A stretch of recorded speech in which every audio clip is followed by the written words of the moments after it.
كازينو الشاطبي عمره 150 سنة، ويعتبر من احد معالم اسكندرية ومن اقدم معالم اسكندرية. اول مكان غنى فيه النجم عبد الحليم حافظ اغنية صافيني مرة، والجمهور ما تقبلش هذا النوع من الغناء وتقبله بعد كده في حفلات تانية كتير.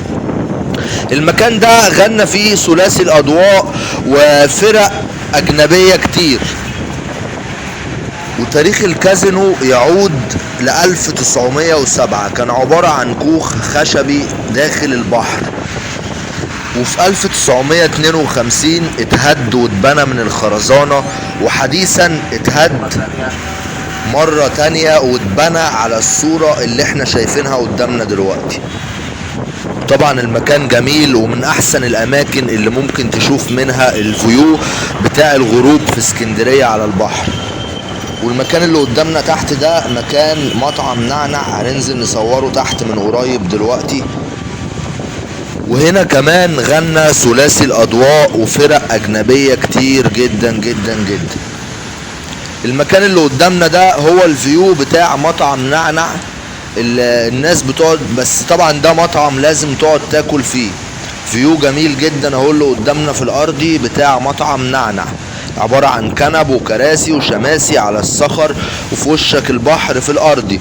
ودلوقتي هو طبعا مطعم نعنع اخد الدور العلوي فوق خالص، يعني كمان بقى فيه تحت وفوق، ولكن الناس بتفضل القعدة تحت دايما، لان القعدة تحت الفيو جميل والاكل تحت بيبقى جميل. كده الدنيا ابتدت تغيم، وهنشوف دلوقتي مع بعض منظر كازينو الشاطبي لما بينور بالليل وبيبقى عامل ازاي في الغروب.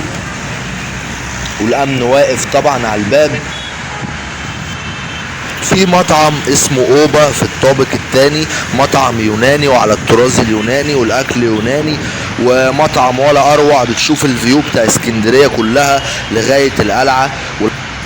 ولو حابين اصور لكم الكازينو من جوه بالاسعار، انا بس حابب اوثق الكازينو نفسه من بره، لان ده يعتبر تاريخ وتراث واثار بلدنا، وانا حابب قناتي يكون عليها كل التاريخ والتراث والاثار بتاع بلدنا قبل ما ابتدي في الحاجات الحصرية والاسعار.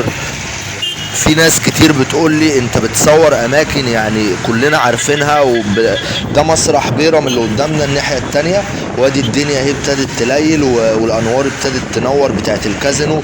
وانا جماعة ما بصورش اماكن متصورة قبل كده ولا بجيب التايهة. كل الحكاية ان انا حابب قناتي يكون القاعدة بتاعتها كلها فيديوهات اثار وتراث وتاريخ بلدنا، وبعد كده ابتدي اصور الحاجات الحصرية واجيب التايهة ان شاء الله.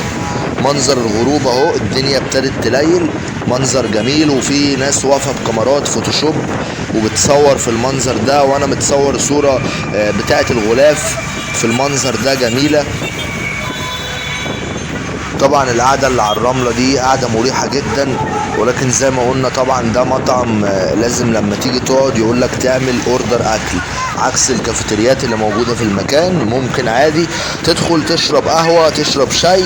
وبالنسبة للناس اللي مفكرة ان الدخول في كازينو الشاطبي مينيمم تشارج والكلام ده، مفيش الكلام ده يا جماعة. انت بتدخل على حسب المشروب اللي بتطلبه بتحاسب عليه وخلاص.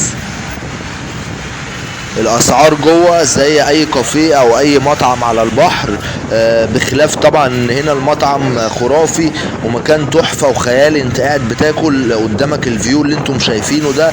طبعا احنا هنا من الدخلة من ورا، انما انت بتقعد جوه بتبقى شايف الفيو اللي قدامنا دلوقتي ده.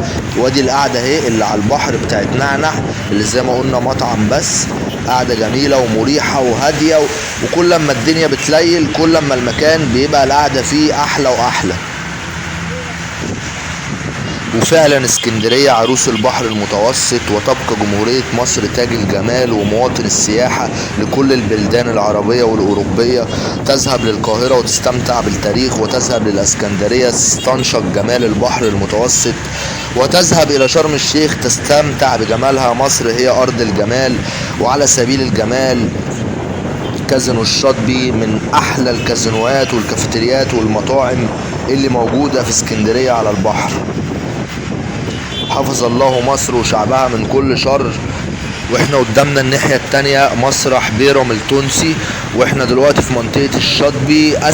اسهل طريقة تيجي بيها منطقة الشاطبي هي من على البحر، سواء انت جاي من القلعة او من ابو قير. ابداع لا ينتهي في محافظة الاسكندرية، عروس البحر المتوسط.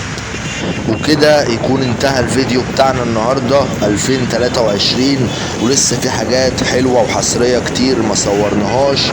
ويا رب يكون الفيديو عجبكم، ويا ريت يا جماعة تدعمونا باللايك والاشتراك، مش هتخسر حاجة لو حطيت لايك، ده بيفرق معايا انا. والسلام عليكم ورحمة الله وبركاته.